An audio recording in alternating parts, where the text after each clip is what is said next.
Hello दोस्तों, मैं हूं डॉक्टर केवल आसुदानी, सीनियर वेटनरियन। आज मैं हाज़िर हुआ हूं बिल्लियों के पेट के कीड़ों के हवाले से बात करेंगे हम।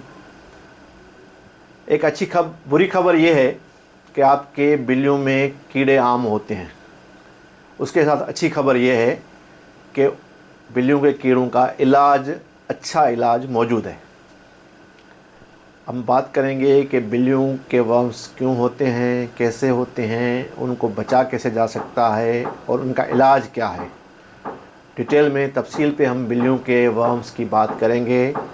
उससे पहले मैं गुजारिश करूंगा आप मेरा यूट्यूब चैनल सब्सक्राइब करें, बेल आइकॉन क्लिक करें ताकि आइंदा आने वाली वीडियो आप तक पहुंच सके। तो आइए शुरू करते हैं। बिल्लियों के वर्म्स की वजह से यहाँ पे बहुत से मेरे क्लाइंट्स हैं जो या मुझे फ़ोन कॉलें आती हैं कि हमारे बिल्लियों के बाल गिर रहे हैं। एक बड़ा काज है, एक बहुत बड़ा सबब है। अगर वर्म लोड है बिल्ली आपकी केट पे, आपकी पेट बिल्ली पे वर्म्स का लोड है तो ऑब्वियसली बाल गिरेंगे। बालों के गिरने पे हम एक अलग वीडियो बनाएंगे। बहुत से उसके काज होते हैं, पर एक बहुत बड़ा सबब, एक बहुत बड़ा रीज़न जो है बाल गिरने का, वर्म्स, कीड़े हैं। अब कीड़े इंटरनल भी होते हैं, एक्सटर्नल कीड़े भी होते हैं। इंटरनल जैसे हम कहते हैं हुक वर्म हो, विप वर्म है, ट्रैप वर्म है, फ्लूक्स हैं, ब्लेडर वर्म होते हैं, केट में ब्लेडर वर्म्स हैं। इस तरह के मुख्तलिफ वर्म्स होते हैं जो इंटरनल वर्म है, अंदरूनी तौर पर कीड़े हैं। और बाहर के जो हम कीड़ों की बात करेंगे उसमें फ्लीज़ हैं, लाइस हैं। फ्लीज़ भी एक बहुत बड़ा काज है जिससे वर्म्स आ जाते हैं। आप देखते हैं आपकी केट जो है 24 घंटे में 18 घंटा अपने आप को ग्रूमिंग करती रहती है। केट में ये एक आदत होती है कि अपने आप को ग्रूम करती रहती है। उससे भी क्या है कि अगर फ्लीज़ हैं और फ्लीज़ वर्म्स लेके आती हैं तो पेट में चले जाते हैं और उससे कीड़े पेट में फैलते फूलते हैं मुख्तलिफ कीड़े। जैसे मैं बात कर रहा हूँ टेप वर्म है या विप वर्म है। विप वर्म ऐसे हैं, बहुत ही छोटे कीड़े होते हैं। वो छोटी बिल्कुल आखिरी आंत में जो है ना जानवर के, वहाँ जाके वो फलते हैं। फिर आप देखते हैं अपनी पिछले एनस को या जो टेल के नीचे अपनी बिल्ली अपने आप को खुजाती रहती है और परेशान होती है।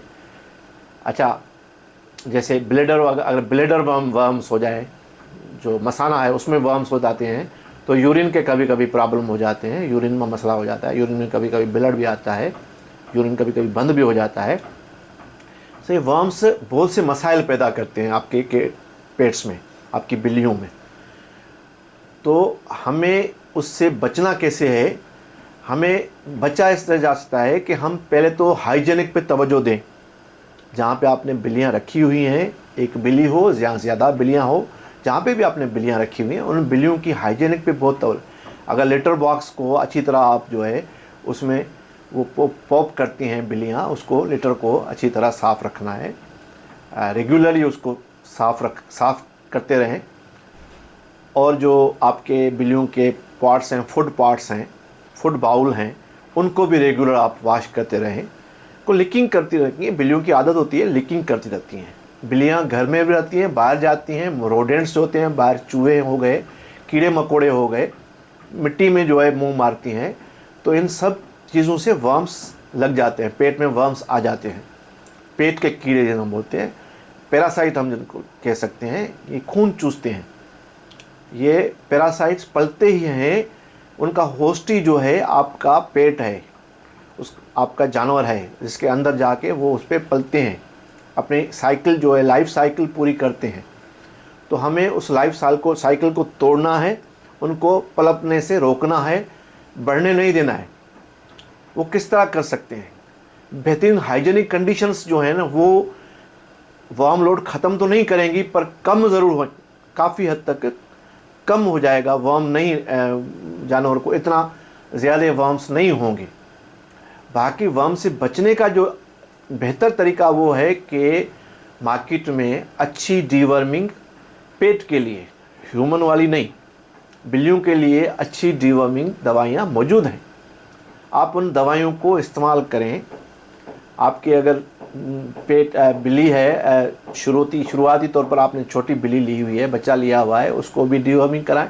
अगर बड़ी बिल्ली हो गई, आपने डिवॉर्मिंग नहीं कराई, बहुत से मेरे क्लाइंट हैं, बहुत से लोग मुझसे पूछते हैं, तो मैं उनसे जब सवाल करता हूं कि आपने डिवॉर्मिंग कराई है अपने कैट को, कहते हैं हमें डिवॉर्मिंग का पता ही नहीं है कि क्या डिवॉर्मिंग भी होती है। अब इस हवाले से मैं ये बताना जा रहा हूँ कि डिवॉर्मिंग ज़रूर कराएं। जो भी आपने पेट रखा हुआ है, केट ज़्यादा केट्स रखी हुई हैं या एक केट है, डिवॉर्मिंग अगर नहीं कराएंगे तो जब वर्म्स का लोड बढ़ जाएगा तो इम्यूनिटी कम हो जाएगी जानवर की, और इम्यूनिटी जब कम होती है तो आप खुद समझें, तो वायरस भी जल्दी लग जाता है, बैक्टीरिया भी लग जाता है। हमारे माहौल में वायरस बैक्टीरिया घूमते रहते हैं। अब इम्यूनिटी जब जिस्म की कम होती है तो वो बैक्टीरिया वायरस जब लगते हैं तो बीमार कर देता है, मुख्तलिफ बीमारियाँ हो जाती हैं जो नहीं होनी चाहिए। वर्म की लोड की वजह से, वर्म कीड़ों, पेट की कीड़ों की वजह से वो बीमारियाँ हो जाती हैं। और आपके जो बालों का प्रॉब्लम, मैंने शुरू में बात की, बालों के झड़ने का एक प्रॉब्लम कारण हो जाता है। आपको फ्लीज लग गई, एक्सटर्नल वर्म की बात कर रहा हूँ, अगर ज़्यादा फ्लीज लग जाती है, फंगल इन्फेक्शन हो जाता है, बाल गिरना शुरू होते हैं। अगर वो वर्म्स नहीं हो, अगर उन वर्म्स का हम पहले से ही कोई प्रिवेंशन केयर करें तो वो मसाइल पैदा नहीं होंगे। अब वर्म्स किस तरह दवाई देनी है? दवाई जो है, आप शुरू में जब केट 6 वीक्स की हो तो आप डिवर्मिंग कराएं, उसके बाद फिर जो है 4 महीने 3 महीने के बाद दोबारा डिवर्मिंग कराएं, और रेगुलर डिवर्मिंग का एक शेड्यूल बना लें। ये आप जहन में रखें, डिवर्मिंग आपके पेट के फ़ायदे में है, आपके केट के लिए बहुत बड़ा फ़ायदा है। अगर हम हर 4 महीने में एक दफ़ा डिवर्मिंग कराएं, अच्छी दवाई, अच्छा फार्मूला, वो जो आपको अपना वेटनरी डॉक्टर, आपका जो पेट डॉक्टर है आपका पेट का, वो आपको गाइड करेगा। और इसको जो है चेंज करना ज़रूरी है। एक साल हम देते हैं, एक दवाई अगर देते हैं किसी फार्मूले में, तो दूसरी दफ़ा जब दें तो वो दवाई चेंज हो। भले शुरू में भले वही दवाई आ जाए, वापस 2 डोज के बाद तीसरे में फिर सेम दवाई आ जाए। इस तरह जो है एक रेजिस्टेंट दवाई का रेजिस्टेंट हो जाता है, वर्म्स रेजिस्ट कर जाते हैं, वो दवाई असर नहीं करती। अगर कंटिन्यू एक दवाई हम देते रहें किसी भी पेट को या केट को, तो वो रेजिस्ट हो जाता है, दवाई काम नहीं करती। तो दवाई चेंज करते रहें।